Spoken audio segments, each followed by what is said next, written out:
Hello मेरे प्यारे दोस्तों, आप सभी को मेरा नमस्कार और आप सभी का आपके अपने यूट्यूब चैनल रविंदर मैथ्स पर बहुत बहुत स्वागत है। प्यारे दोस्तों, आज मैं चक्रवृद्धि ब्याज का टाइप नंबर 8 कराऊंगा। यानी कि टाइप 8 में किस टाइप के क्वेश्चन कराऊंगा वो मैं बताता हूँ। ठीक है, हमने टाइप 8 में चक्रवृद्धि ब्याज के किस्तों वाले प्रश्न रखे हैं। यानी कि कोई किसी व्यक्ति को कोई उधार पर राशि दी गई है, तो उस राशि को किसी दर पर दी गई है उधार, और उसे वापस 2 समान किस्तों में या 3 समान किस्तों में लौटाना है। तो इसमें 2 टाइप के प्रश्न पूछे जाते हैं। एक तो किस्त पूछ ली जाती है कभी कभी, या कभी कभी उधार ली गई राशि पूछ ली जाती है। ठीक है, तो चलिए देर ना करते हुए शुरू करते हैं। आज का टॉपिक है चक्रवृद्धि ब्याज में किस्तों वाले प्रश्न। ठीक है, तो टाइप 8 है हमारा चक्रवृद्धि ब्याज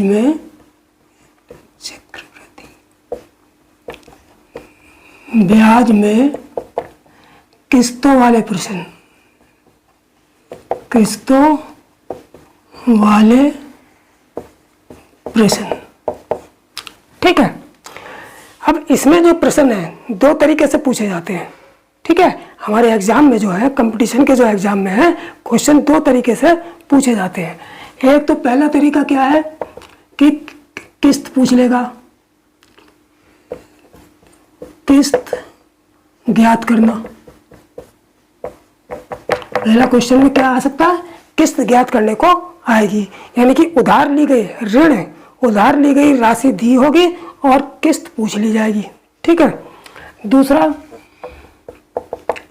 हमको किस्त दे देंगे और उधार ली गई राशि पूछ लेंगे। ठीक है, तो उधार ली गई धनराशि यानी कि मूलधन। ठीक है, तो इसमें प्रश्न 2 तरीके से आएंगे। एक तो किस्त ज्ञात करने के लिए आ सकती है, या फिर उधार ली गई धनराशि या मूलधन पूछ सकते हैं। ठीक है, अगर किस्त देंगे तो उधार ली गई राशि पूछेंगे, और उधार ली गई धनराशि यानी कि ऋण देंगे तब जो है किस्त पूछ लेंगे। ठीक है, तो चलिए अब चलते हैं सवालों पर। तो प्यारे दोस्तों, अब देख लेते हैं पहला सवाल। ठीक है, पहला सवाल क्या है कि 16,400 के ऋण को, ठीक है, 5% वार्षिक चक्रवृद्धि ब्याज की दर से 2 समान वार्षिक किस्तों में चुकाया जाना है। देखिए, किस्तें जो होंगी वो समान होंगी। अगर 2 किस्तें चुकानी है, दोनों किस्तें समान होंगी। 3 किस्तें चुकानी है, तीनों किस्तें समान होंगी। यानी कि जब किस्तें पूछेगा तो एक किस्त निकाल लेंगे, उतनी किस्तें की सारी किस्तें होंगी। ठीक है, तो उन्होंने कहा है कि कितने परसेंट, 5% वार्षिक दर से 2 समान वार्षिक किस्तों में चुकाया जाना है। यानी कि इस ऋण को, इस कर्जे को जो है 2 समान वार्षिक किस्तों में चुकाया जाना है। किस रेट से चुकाना है, 5% वार्षिक चक्रवृद्धि ब्याज की दर से चुकाया जाना है। ठीक है, तो प्रत्येक किस्त यानी कि प्रत्येक किस्त का मान हमसे पूछा है। तो सबसे पहले मैं ये बता दूं कि अगर मैं इसको बेसिक तौर से करता हूं तो फार्मूले के हिसाब से इसकी कैलकुलेशन बहुत जो है टफ हो जाती है। यानी कि बहुत बड़ी कैलकुलेशन हो जाती है। अगर बेसिक तौर पे से जब हम कंपटीशन में करेंगे, एग्जाम में करेंगे, तब क्या होगा, वहाँ एक ही सवाल करने में पूरा समय निकल जाएगा, क्योंकि कैलकुलेशन इसकी अच्छी खासी होती है। जैसे चक्रवृद्धि ब्याज में अभी भी कुछ सवालों में अच्छी कैलकुलेशन है। ठीक है, मैं आप लोगों को बता दूं कि चक्रवृद्धि ब्याज के सवाल भी मैंने जो बेसिक्स कराए हैं, अभी तो बेसिक तौर से मैंने करा दिए, क्योंकि बेसिक तौर से आना भी बहुत ज़रूरी है। क्योंकि कभी कभी क्या होता है कि शॉर्ट ट्रिक से या शॉर्ट तरीके से हम सवालों को कर तो लेते हैं, लेकिन बाई चांस एग्जाम में थोड़ा सा भी भूल गए कहीं, तो अगर हमें बेसिक याद है, बेसिक से हमारा सवाल किया गया है, तो वहाँ हम आसानी से उस सवाल को छोड़ के नहीं आते हैं, मतलब हम लास्ट में करें हमारे पास जब समय बचेगा। ठीक है, तो इसलिए मैंने चक्रवृद्धि ब्याज के भी बेसिक से तो मैंने सब करा दिया, लेकिन मैंने देखा कुछ सवालों में कैलकुलेशन अच्छी खासी है। अगर इस तरीके से एग्जाम में आप लोग करेंगे तो उसमें टाइम ज़्यादा लग सकता है। ठीक है, तो मैं चक्रवृद्धि ब्याज का भी एक वीडियो, इस वीडियो के बाद एक वीडियो और बनाऊंगा जिसमें चक्रवृद्धि ब्याज के सभी टाइप के सवाल, सभी टाइप के जो ज़्यादा जिनकी कैलकुलेशन थोड़ी लंबी है, उस टाइप के सवाल मैं सब शॉर्ट तरीके से बताऊंगा जो बहुत ही कम समय में आप निकाल सकेंगे। ठीक है, तो लेकिन ये वाले जो सवाल हैं ये मैं बेसिक से नहीं बताऊंगा, डायरेक्ट शॉर्ट तरीके से ही बताऊंगा।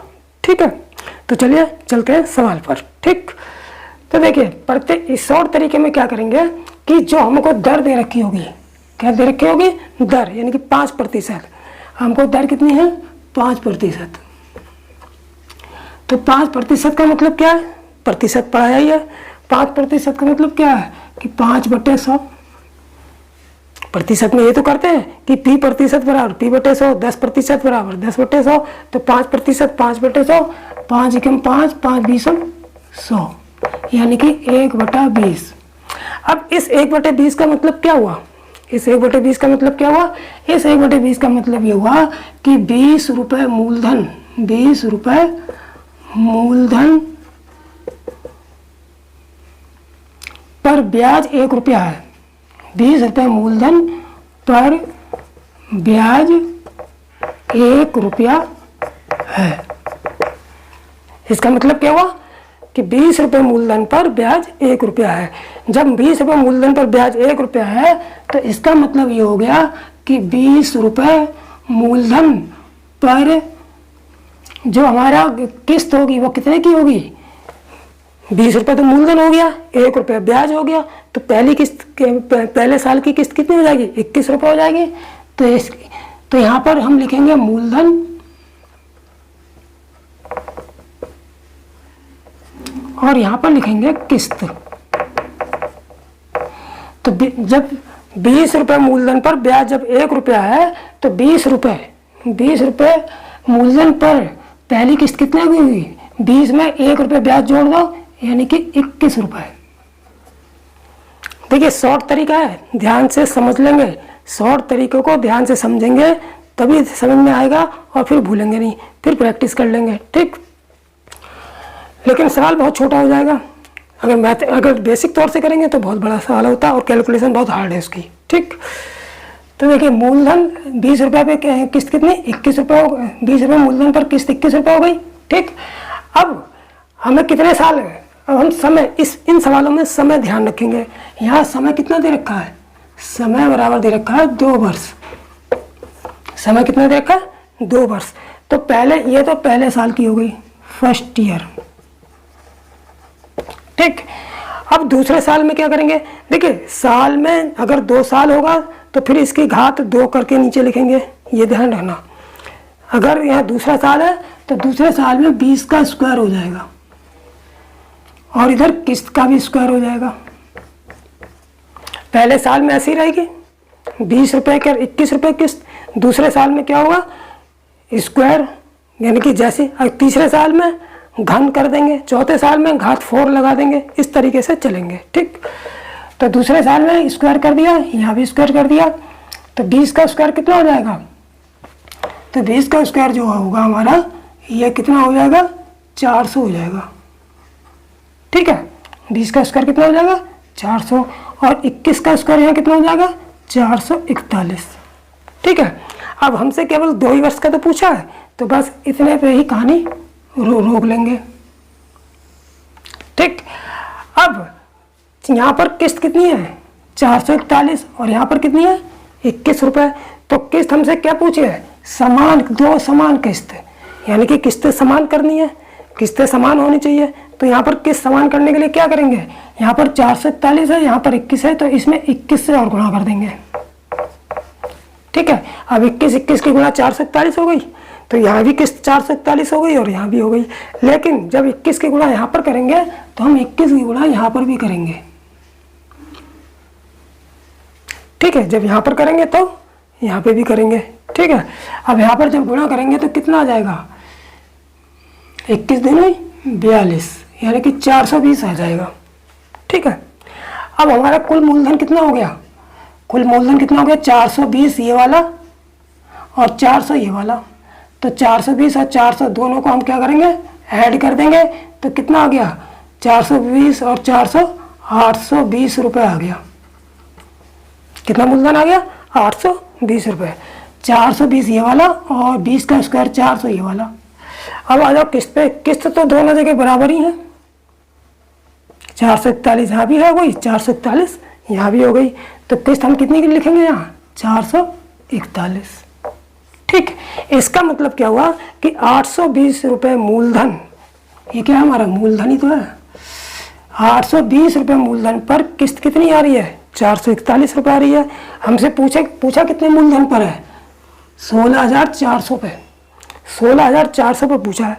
तो जब 820 रुपये मूलधन पर किस्त 441 आ रही है तो यहाँ लिखेंगे 16,400। तो 16,400 पर कितनी आएगी, तो इस 820 से इसको डिवाइड कर देंगे।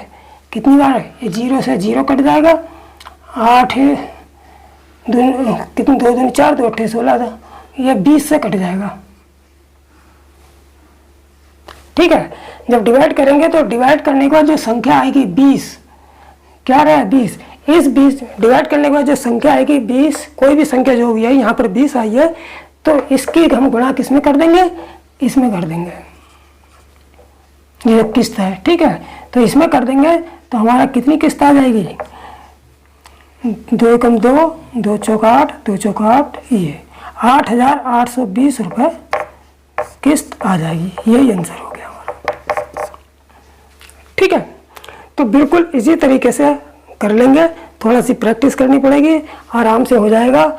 सबसे पहले 1/20 5% को भिन्न में चेंज कर लेंगे। भिन्न का मतलब क्या हो, इसका मतलब क्या हुआ कि 20 रुपये पर 1 रुपये ब्याज, यानी 20 रुपये मूलधन पर 1 रुपये ब्याज।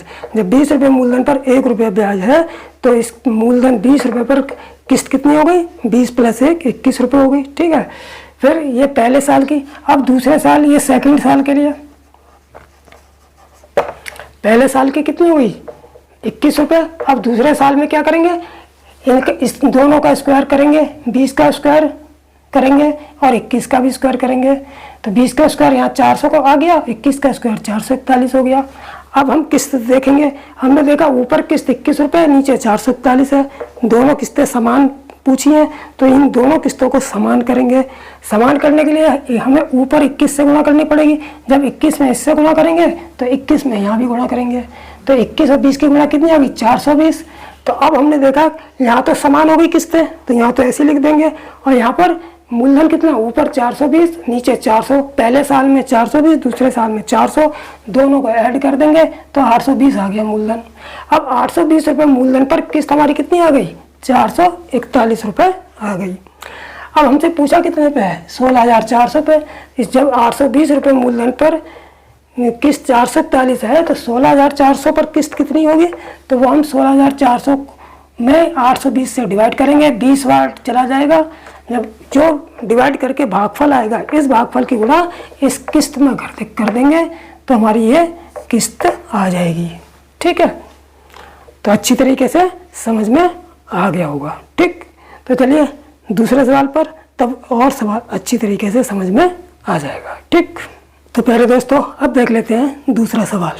ठीक है, दूसरा सवाल क्या है कि 20% वार्षिक चक्रवृद्धि ब्याज की दर से 550 रुपये का ऋण है, कितने का, 550 रुपये का ऋण है, को 2 समान वार्षिक किस्तें, 2 समान वार्षिक किस्तों में अदा करना है। तो प्रत्येक किस्त, इसमें भी किस्त ही पूछी है। ठीक है, तो बिल्कुल उसी तरीके से करेंगे, शॉर्ट तरीके से। कैसे, हमको दर कितनी दे रखी है, 20%, आर बराबर कितनी है 20%। 20% का मतलब 20/100, 20 कम 20, 20 पंजे 100, यानी कि 1/5। ठीक है, अब 1/5 का मतलब क्या बताया था मैंने कि 5 रुपये मूलधन पर 1 रुपया ब्याज। ठीक है, अब मैं डायरेक्ट करूँगा, ये बात अच्छी तरह समझ में आ गई होगी कि 5 रुपये पर इसका मतलब होता है कि 5 रुपये पर 1 रुपया मूलधन। ठीक है, तो अब मैं डायरेक्ट सीधे मूलधन और किस्त लिखूंगा। ठीक, इसलिए मूलधन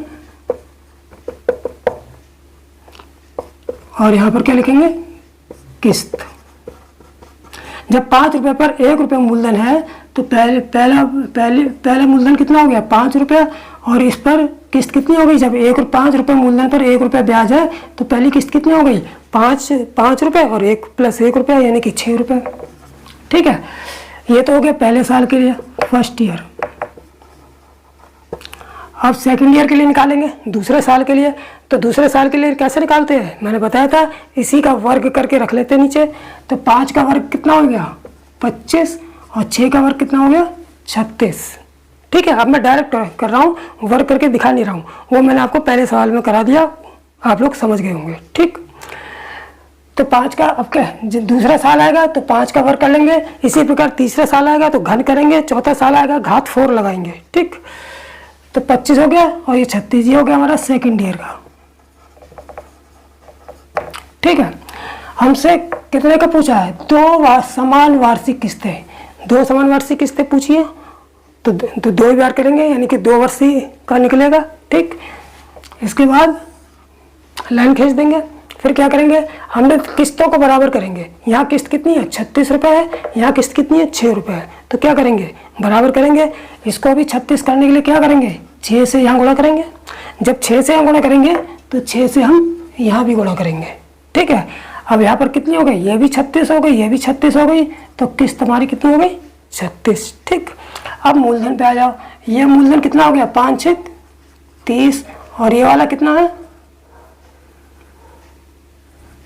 25। ठीक है, दोनों मूलधन जुड़ जाएंगे, प्लस 30 और 25 कितने हो गए 55 रुपये। ठीक है, तो अब क्या करेंगे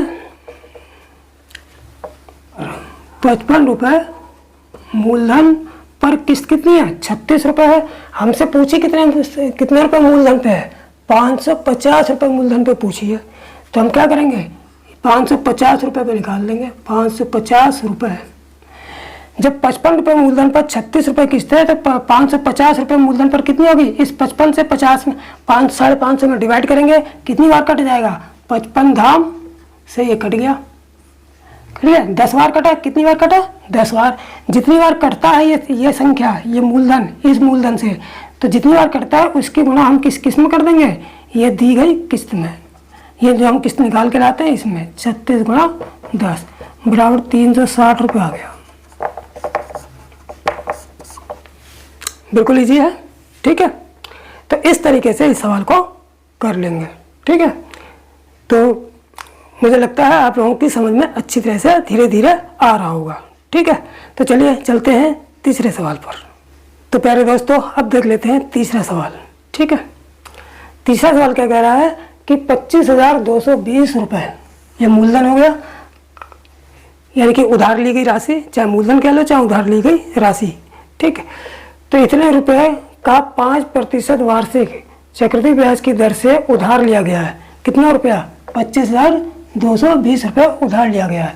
यदि इन्हें 3 समान वार्षिक, अब पिछले 2 सवालों में 2 समान वार्षिक किस्तें दी थी, इस सवाल में 3 समान वार्षिक किस्तों में इस धन को चुकाना है, तो प्रत्येक किस्त कितने की होगी। तो जब 2 किस्तें थी तो 2 वर्ष में चुकाई गई, 3 किस्तें होंगी तो 3 वर्ष में चुकाई जाएंगी। ठीक, तो सबसे पहले हम दर को लेके चलेंगे। दर R बराबर हमारी कितनी है 5%, तो 5% का मतलब 5/100, 5 के 5 5 20 100 यानी कि 1/20। 1/20 का मतलब क्या हुआ कि 20 रुपये मूलधन पर 1 रुपये ब्याज। तो इसलिए यहाँ पर क्या लिखेंगे, यहाँ मूलधन लिख लेते हैं और यहाँ किस्त। मूलधन हमारा कितना है 20 रुपये हो गया, इस पर 1 रुपये ब्याज लग गया, तो किस्त कितने की हुई 20 और 1 21 रुपये की किस्त बनी। कितनी पहले साल की, कौन से साल की फर्स्ट ईयर की। अब सेकंड ईयर की कैसे निकालेंगे, मैंने बताया था इस पे स्क्वायर करेंगे, इसका भी स्क्वायर इसका भी स्क्वायर, तो इसका स्क्वायर करेंगे तो कितना आ जाएगा 400 और इसका स्क्वायर करेंगे कितना आएगा 441। ये सेकंड ईयर की आ गई। ठीक है, अब थर्ड ईयर की निकालेंगे। थर्ड ईयर के लिए क्या करेंगे, इसी पर देखिए फर्स्ट ईयर के लिए क्या किया था, इसका स्क्वायर किया, फर्स्ट ईयर तो ऐसी आ गई, सेकंड ईयर में 20 का स्क्वायर किया था। अब थर्ड ईयर में क्या करेंगे 20 का घात 3 करेंगे, 20 की घात कितनी करेंगे, 20 की घात 3 करेंगे। इसमें क्या किया था हमने, 20 की घात 2 किया था। भी है इसकी घात 2 करके जब सेकेंड ईयर में जाएंगे, सेकेंड ईयर की निकालेंगे तो 20 इसकी 20 की घात 2 करके 400 लिखेंगे। फिर थर्ड ईयर की निकालेंगे, इस 20 की घात 3 करके निकालेंगे। ठीक है, तो इस 3 करेंगे तो कितने आ जाएगा, 8000। ठीक, और यहाँ की 21 की घात 3 करेंगे तो कितना आ जाएगा, 9261। ठीक, अब क्या करना है, तीनों साल पूरे कंप्लीट हो गए। अब करेंगे किस्तों को बराबर। किस्तों को बराबर कैसे करेंगे, लास्ट वाली तीसरे साल की किस्त कितनी आई, 9261। यहाँ पर 441 किस्त, यहाँ पर 21 रुपये। तो इसी के बराबर दोनों किस्तें ऊपर की भी करेंगे। तो इसमें 441 में कितने से गुणा कर दें कि 9261 आ जाए, इसमें 21 से गुणा करेंगे और इसमें 21 में 441 से गुणा कर देंगे। ठीक है, तब यह तीनों 9261 हो जाएंगी। अब ठीक, अब इतने में 21 से गुणा किया है तो इतने में हम यहाँ पर भी 21 से गुणा करेंगे। यहाँ 441 से गुणा किया है तो यहाँ भी हम 441 से गुणा कर देंगे। अब इसको चाहे ऐसे रहने दो, कोई फर्क नहीं पड़ता, क्योंकि जब हमने इतने से गुणा कर दी तो आना तो 9261 ही है, तो यहाँ पर तो सीधे 9261 लिख देंगे। लेकिन यहाँ पर गुणा कर लीजिए, क्योंकि यहाँ पर गुणा अलग अलग आएगी, फिर उनको प्लस करना है। तो यहाँ पर 20 से जब इसकी गुणा करेंगे तो कितना आएगा, 2 एकम 2, 2 एकम 2, 2 चौक 8 और 2 चौक 8।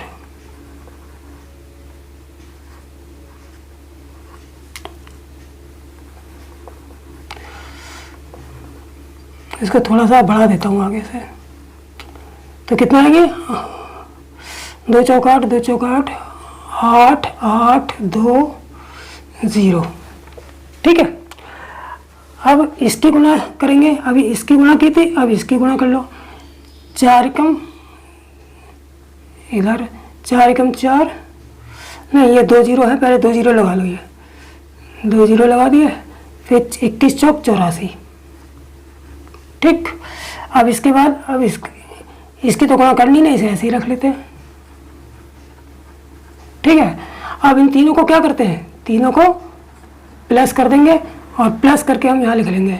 कितना आ गया, तीनों को जोड़ेंगे तो 0 आ गया, ये 2 का 2 आ गया, 8 4 12 की 2 हो गई, और 8 3 24 और 1 25, यानी कि 25,220 रुपये मूलधन आ गया।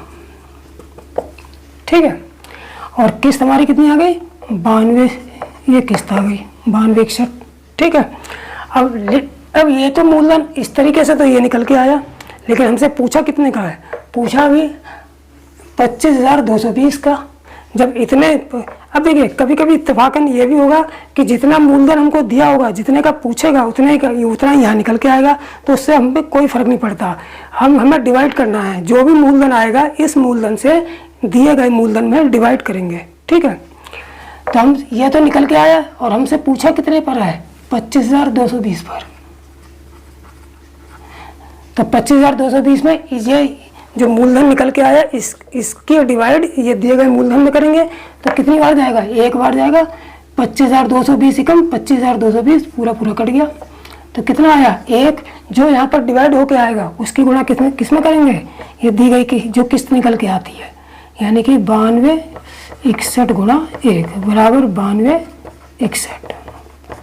ये हमारा आंसर हो जाएगा।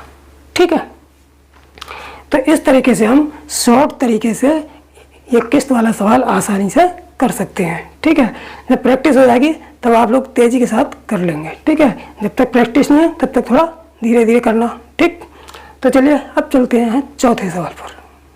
तो प्यारे दोस्तों, अब देख लेते हैं चौथा सवाल। ठीक है, चौथा सवाल क्या कह रहा है कि 21,630 रुपये, 21,630 रुपये का ऋण कर्ज 6.2/3%, 6.2/3% वार्षिक दर से चक्रवृद्धि ब्याज पर लिया गया है। यदि इस ऋण को 3 समान किस्तों, कितनी किस्तें दे रखी हैं, 3 समान किस्तें, कितनी किस्तें दे रखी हैं, 3 समान किस्तें। 3 समान किस्तों में चुकाना है। तो प्रत्येक किस्त बताइए, 3 समान किस्तें। तो जब 3 समान किस्तें दी जाएंगी तो इसका मतलब 3 वर्ष में चुकाया जाएगा। ठीक है, तो ये तो हमारा हो गया मूलधन और ये हमारा क्या हो गई दर। ये क्या हो गई दर। तो दर पहले ले लेंगे, दर आर बराबर 6/2/3%।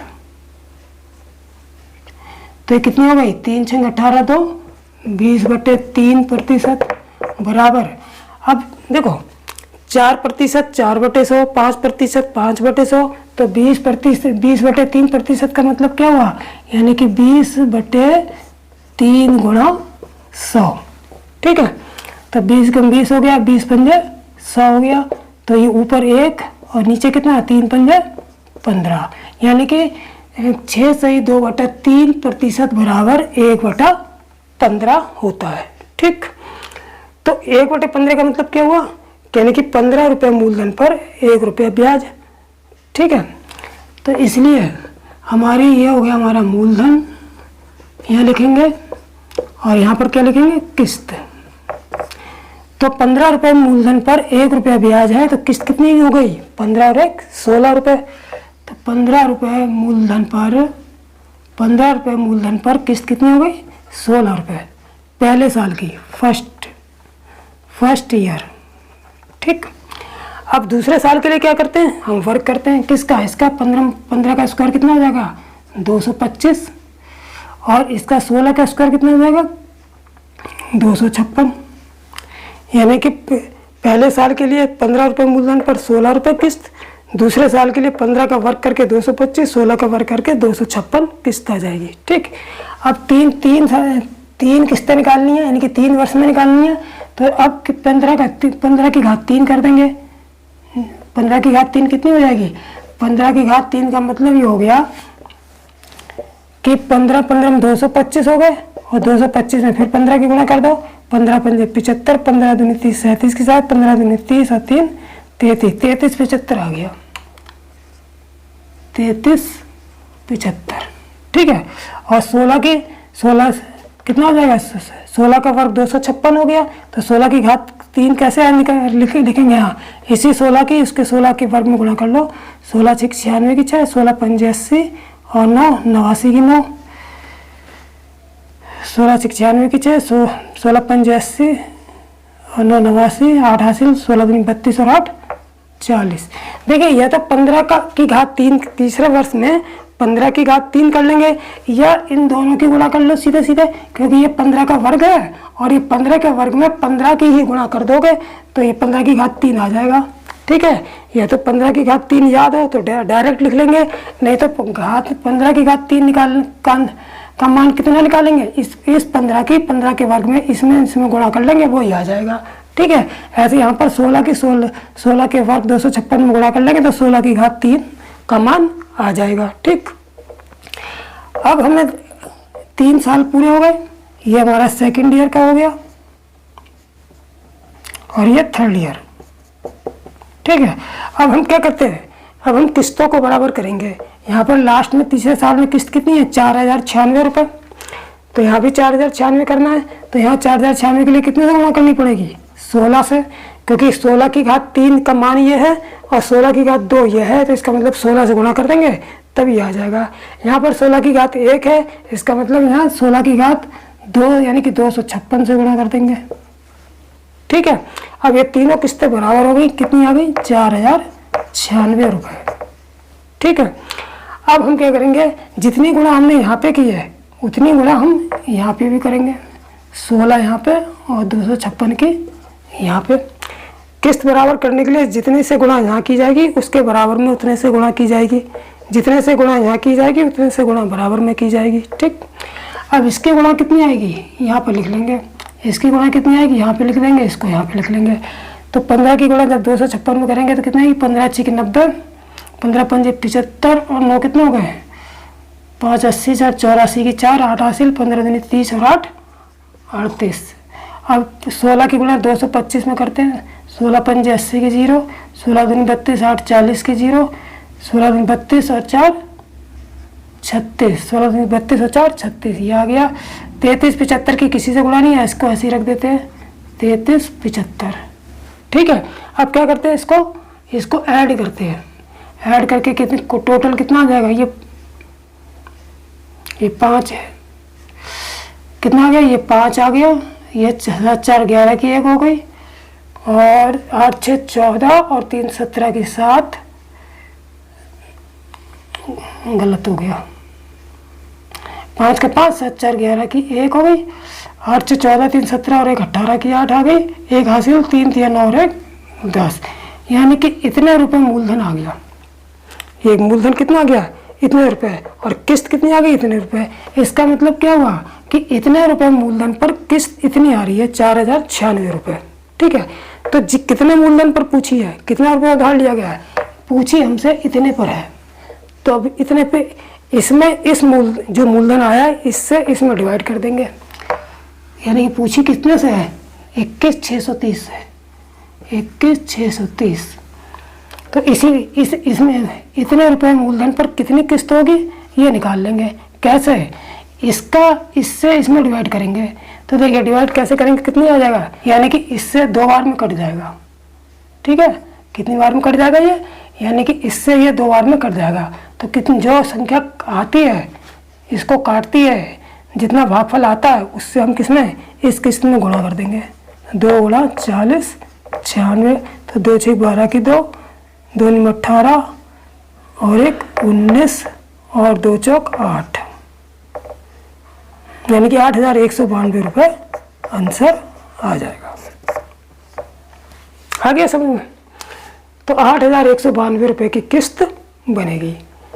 तो बस यहीं पर ध्यान रखना है, इतने मूलधन पर इतनी किस्त, तो इतने जो हमें मूलधन दिया है उस पर कितनी किस्त होगी, इस जो मूलधन आएगा इससे दिए गए मूलधन को डिवाइड करेंगे, जितना डिवाइड करके आएगा उसकी गुणा हम इस किस्त से करके किस्त निकाल देंगे। ठीक, तो चलिए एक अब इसी टाइप का आखिरी सवाल देखते हैं, 5वां सवाल।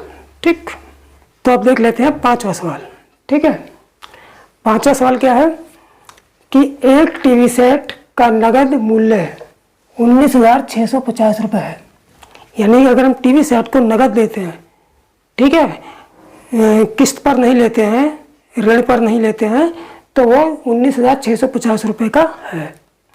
इसे 3,100 रुपये नगद देकर 3 बराबर वार्षिक किस्तों में भी खरीदा जा सकता है।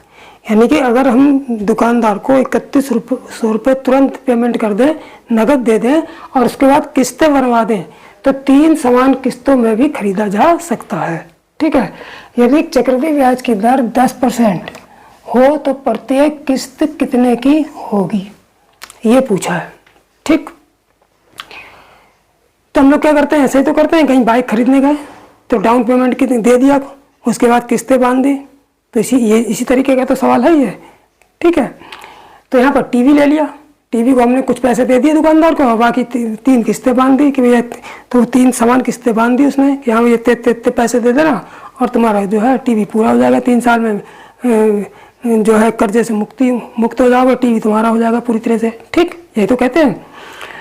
तो देखिए, जब हमको अभी तक ऐसा सवाल नहीं था कि नगद दे, कुछ पैसा पहले नगद दे रहे हैं, ठीक है, जब ऐसी कंडीशन हो कि कुछ पैसा नगद भी दिया जा रहा हो, तब ऐसी कंडीशन में जो टोटल नगद कीमत है उसकी, उसमें से ये जो पैसा अदा कर दिया है, तुरंत के तुरंत जो कैश जमा कर दिया है, उसको हम घटा के जो पैसा बचेगा उस पर किस्त बनाएंगे। ठीक, तो इसको हम घटा देंगे 19,650 रुपये, इसलिए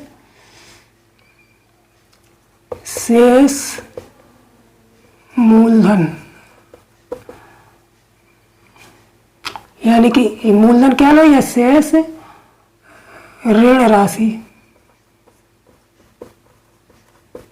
बराबर क्या करेंगे, जो नगद कीमत है उसमें से जितनी अदा कर दी वो हटा देंगे, यानी कि 19,650 में से 3,100 घटा दो, कितना आएगा, 19,650 में से 3,100, तो 0 का 0, 5 के 5, 6 में से गया 5, 5 6 में से गया 5, 9 में से 3 गया 6, 16,550, यानी कि 16,550 रुपये। यानी कि अब इतने रुपए का ऋण बचा हुआ है, ये हमको चुकाना है 3 समान किस्तों में। ठीक, अब हमको दर, सबसे पहले हम दर पे जाएंगे कि कितने परसेंट है, 10%। इसलिए यहाँ आर कितना दे रखा है, 10%। 10% का मतलब 10/100, 10 के 10, 10 दाम 100, यानी कि 1/10। अब 1/10 का मतलब क्या हुआ कि 10 रुपये मूलधन पर ब्याज 1 रुपया। तो जब ब्याज 1 रुपया है तो मूलधन यहाँ लिख लेंगे, यहाँ किस्त लिख लेंगे। तो मूलधन 10 रुपये पर जब ब्याज 1 रुपया है तो किस्त कितनी हो गई, 11 रुपये की। ये तो हमारी पहले साल के लिए आ गई। ठीक है, अब दूसरे साल के लिए क्या करेंगे, इसका वर्ग करते हैं तो 100 आ गया, इसका वर्ग करेंगे 121 आ गया, ये दूसरे साल की आ गई। ठीक है, अब तीसरे साल के लिए क्या करते हैं, 10 की घात, इस पर घात 3 करेंगे तो ये 1000 आ गया, इसकी घात 3 करेंगे तो ये 1331 आ गई। ठीक है, तीनों साल कंप्लीट हो गए। ठीक, अब क्या करते हैं, किस्तों को बराबर करेंगे। किस्तों को बराबर कैसे करेंगे, यहाँ पर 1331 है तो यहाँ पर 1331 करने के लिए क्या करना है, 11 से गुणा करनी है, और यहाँ पर 1331 करने के लिए कितना, 121 से गुणा करनी है। जब 121 से यहाँ करी है तो 121 से यहाँ भी करेंगे, 11 से यहाँ किया तो 11 से यहाँ भी करेंगे। अब इसका मान यहाँ पर लिख देंगे, तो इसका मान 10 से 1210 आ गया, इसका मान 100 के 1100 आ गया, और इसका मान कितना है, ये तो 1000 है ही, इसको ऐसे ही लिख देंगे। तीनों को प्लस कर देंगे, तीनों को प्लस करने पर कितना आएगा, 1100 हो गया। तीनों को 0 का 0, 1 का 1, 2 और 1 3, 2 और 1 3 और ये 3, यानी कि 3000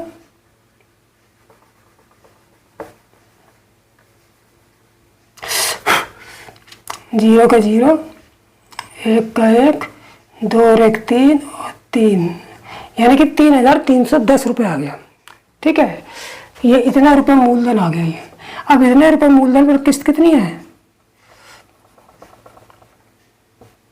1331 रुपये। तो कितना बचा मूलधन हमारा, हमारे पास इतने मूलधन पे निकालना है 16,550 पे। तो जब इस पे इतनी है तो 16,550 पे निकालना है, 16,550 पे। तो 16,550 से इससे इसमें डिवाइड कर देंगे, कितनी बार चला जाएगा, 5 बार चला जाएगा, 5 बार कट जाएगा। देखो 5 0 0, 5 कम 5, 5 3 15 की 5, 5 3 15 और 1 16, 5 बार कट जाएगा। जितनी बार ये कटेगा उतने से इस किस्त में हम गुणा कर देंगे। ठीक है, उतने हम इस किस्त में क्या कर देंगे, गुणा कर देंगे। 5 गुणा 1331 बराबर 5 कम 5, 5 3 15 की 5, 5 कम 5, 5 3 15 की 5, 5 3 15 1 16 की 6, 5 की 5 और 1 6, यानी कि 6655 रुपये आंसर आ जाएगा। यानी कि प्रत्येक किस्त कितने की बैठेगी, 6655 रुपये की 3 समान किस्त बैठेगी। ठीक है, तो ठीक है, ये जो 5 सवाल जो मैंने कराए थे ये थे किस्त, जब किस्तें दी हो, वो सारी उधार दी गई राशि दी हो और किस्तें पूछी है। ठीक है, तो अब 1-2 सवाल उसके भी देख लेते हैं कि जब किस्तें दी होगी और उधार दी गई राशि जो है वो पूछी जाएगी। ठीक है, तो चलिए चलते हैं 6ठे सवाल पर। तो प्यारे दोस्तों, अब देख लेते हैं सवाल नंबर 6, जिसमें हमें जो दिया होगा, क्या दिया होगा, हमको किस्त दी होगी और उधार ली गई धनराशि पूछी होगी। मैंने बताया था शुरू में कि सवाल 2 टाइप से आएंगे, एक में किस्त, या तो सवाल किस्त वाला पूछेगा कि किस्त ज्ञात करो, या उधार ली गई राशि, धनराशि जो है कि उधार ली गई धनराशि ज्ञात करो। तो ठीक है, तो किस्त वाले मैंने करा दिए, अब उधार ली गई धनराशि वाले 1-2 सवाल कर लेते हैं। ठीक, तो यह है जैसे कुछ धन उधार लिया गया, कुछ धन उधार लिया गया तथा इसे 2 वर्ष में चुकाया गया। कोई धन है हमने उधार लिया और 2 वर्ष में चुकाया। ठीक है, यदि प्रत्येक किस्त का मान, अब देखिए इसमें किस्त दे रखी है कितने, 882 रुपये, तो तथा चक्रवृद्धि ब्याज की दर कितनी है, 5% वार्षिक। तो कितना धन उधार लिया गया, यानी कि उधार लेने वाला धन, कितना धन उधार लिया गया ये पूछा है। ठीक, तो वहीं से शुरुआत करेंगे, बिल्कुल काम वही करना है, इसमें भी काम वही करना है, बिल्कुल लास्ट तक वैसे ही चलना है। ठीक है, तो दर कितनी है, आर बराबर दे रखी है हमको 5%, तो यानी कि 5/100 हो गया, यानी 5 के 5 5 20 100, यानी कि 1/20। इसका मतलब क्या हुआ कि 20 रुपये मूलधन पर 1 रुपया ब्याज। तो यहाँ पर मूलधन लिख लेंगे और यहाँ पर किस्त लिख लेंगे। तो मूलधन कितना, 20 रुपये मूलधन हो गया हमारा, ब्याज 1 रुपया, तो किस्त कितनी हो गई 21 रुपये। कितने वर्ष हैं, 2 वर्ष। कितने वर्ष हैं, 2 वर्ष। तो पहला वर्ष तो हो गया, ये फर्स्ट वर्ष तो हो गया। अब सेकंड का निकाल लेंगे, इसका स्क्वायर करेंगे 400, इसका स्क्वायर करेंगे 441। ठीक है, अब क्या करेंगे, किस्त बराबर करेंगे। यहाँ 441 है तो इसमें 21 से और गुणा कर देंगे। जब 21 से यहाँ करेंगे तो 21 से यहाँ भी करेंगे। यहाँ तो 441 दोनों जगह हो गया। अब यहाँ पर कितना हो गया है, 21 21 दूनी 42, 1 0 ये, यानी कि 420 हो गया। ये हमारा 400 हो गया। दोनों को प्लस कर दो तो कितना हो जाएगा, 820 रुपये। ठीक है, ये 441 रुपये, यानी कि 820 रुपये मूलधन पर 441 रुपये किस्त है। अभी तक जब हमको किस्त पूछी थी तो हम क्या करते थे, यहाँ पर मूलधन देखते हैं कि 820 रुपये मूलधन पर किस्त इतने हैं, तो कितने मूलधन पर किस्त आएगी। अब हम किस्त देखेंगे, क्योंकि हमको किस्त दी है, मूलधन पूछा है, उधार ली गई राशि पूछी है, तो हम किस्त देखेंगे कि 441 रुपये पर मूलधन इतना है, तो किस्त कितनी, 882 रुपये। किस्त कितनी है, 882 रुपये। यानी जब 441 रुपये किस्त है तब मूलधन इतना है, तो कितनी, अगर 882 रुपये किस्त हो जाएगी तब मूलधन कितना होगा। तो जैसे वहाँ डिवाइड करते थे वैसे यहाँ भी डिवाइड करेंगे। इस निकाली गई किस्त में, दी गई किस्त में डिवाइड करेंगे। 441 दूनी कट जाएगा, ठीक है, 441 से 2 बार कट जाएगा। जो संख्या आएगी काट के भाग दे के उसकी गुणा इसमें कर देंगे दिए गए मूलधन में, यानी कि 2 गुणा 820 जो मूलधन हमने निकाला है उसमें कर देंगे। तो कितना आ जाएगा, 0 2 दूनी 4 2 8 16, यानी कि 1640 रुपये आंसर आ जाएगा। यानी कि 1640 रुपये उधार लिए गए थे। ठीक, तो चलिए इसी टाइप का एक सवाल और अंतिम सवाल देख लेते हैं। ठीक, तो मेरे प्यारे दोस्तों, अब इस वीडियो का आखिरी सवाल और 7वां सवाल। ठीक है, कोई धन उधार लेकर, किसी ने कोई धन उधार लिया और 121 रुपये की समान वार्षिक 2 किस्तों में चुकता कर दिया। यानी किसी ने कोई धन उधार लिया और 121 रुपये की 2 समान वार्षिक किस्तों में उसने चुकता कर दिया, अदा कर दिया। ठीक, यदि चक्रवृद्धि ब्याज की दर 10% हो, दर कितनी देर की, 10%, कितनी है, 10%, तो कितना रुपया उसने उधार लिया, ये पूछा है। ठीक, तो बिल्कुल सिंपल है। आर बराबर कितना दे रखा है, 10% दे रखा है, तो इसका मतलब हो गया 10/100, 10 के अंदर 10 धाम 100, यानी कि 1/10। 1/10 का मतलब क्या हुआ, ये मूलधन हो गया हमारा, ये हमारी किस्त हो गई। 10 रुपये पे 1 रुपये ब्याज, यानी कि मूलधन 10 रुपये है तो किस्त ब्याज जुड़ के कितनी हो गई, 11 रुपये हो गई। ये हमारा पहले साल का हो गया। दूसरे साल का इसका स्क्वायर कर दो, 10 धाम 100, इसका स्क्वायर कर दो 121, ये सेकंड साल का हो गया। अब क्या करेंगे, किस्तों को बराबर करेंगे। यहाँ 121 है तो यहाँ 11 से गुणा कर देंगे। जब यहाँ 11 से किया तो 11 से यहाँ भी करना पड़ेगी। यहाँ पर इसको गुणा कर देंगे, 11 धाम 110, और ये 100 ऐसे ही रख देंगे, दोनों को प्लस कर देंगे। तो 100 और 110 कितना हो गया, 210। और यहाँ पर कितना है, ये 121 रुपये की किस्त हो गई, क्योंकि 121 यहाँ हो गई, 121 यहाँ हो गई, तो बराबर हो गई, समान हो गई। ठीक, अब 210 रुपये, 121 रुपये किस्त पर मूलधन कितना है, 210 रुपये। हमसे पूछिए कि किस्त कितनी दे रखी है, 121 रुपये दे रखी है। 121 रुपये समान वार्षिक 2 किस्तों में चुकता गया। तो इसका मतलब क्या हुआ कि जब 121 रुपये दे रखी है किस्त, हम अब निकाली गई किस्त भी 121 रुपये और दी गई किस्त भी 121 रुपये, तो कितनी बार कट जाएगा, ये 1 बार कट जाएगा। ठीक है, 121 एकम 121 कट गया, कितनी बार कटा, 1 बार। इस 1 की गुणा इस मूलधन में कर दो, क्योंकि मूलधन ही पूछा है हमसे। तो 210 गुणा 1 बराबर 210 रुपये आंसर आ जाएगा। ठीक है, बिल्कुल सिंपल, बिल्कुल इजी। ठीक है, अगर बेसिक मेथड से करते तो बहुत कैलकुलेशन करनी पड़ती, बहुत टफ हो जाता और सम टाइम ज़्यादा लगता, जो पेपर के लिए उचित नहीं है। ठीक है, तो मैं जो चक्रवृद्धि ब्याज के भी सवाल जो है वो बेसिक कराना तो ज़रूरी था। मैंने बेसिक के वीडियो बनाए और मैंने बेसिक आप लोगों को दिए, बेसिक तरीके से बेसिक फार्मूले भी लिखाए मैंने, लेकिन उसमें कुछ सवालों की ऐसी कैलकुलेशन लंबी है उसमें कैलकुलेशन लंबी हो जाती है, तो उस टाइप के सवालों को मैं शॉर्ट तरीके से भी एक वीडियो, इसके बाद अब मैं जो वीडियो लाऊंगा वो चक्रवृद्धि ब्याज के शॉर्ट तरीकों से, जितने भी अब तक के सवाल कराए चक्रवृद्धि ब्याज के, उन सभी का एक एक सवाल, एक एक टाइप का सवाल जो है सभी शॉर्ट तरीकों से आपको वीडियो बनाकर उपलब्ध करा दूंगा, जिससे आपको बेसिक तरीका भी आपके पास होगा और शॉर्ट तरीका भी होगा। ठीक है, बेसिक तरीका इसलिए जानना जरूरी है कि बाई चांस कभी शॉर्ट तरीका हम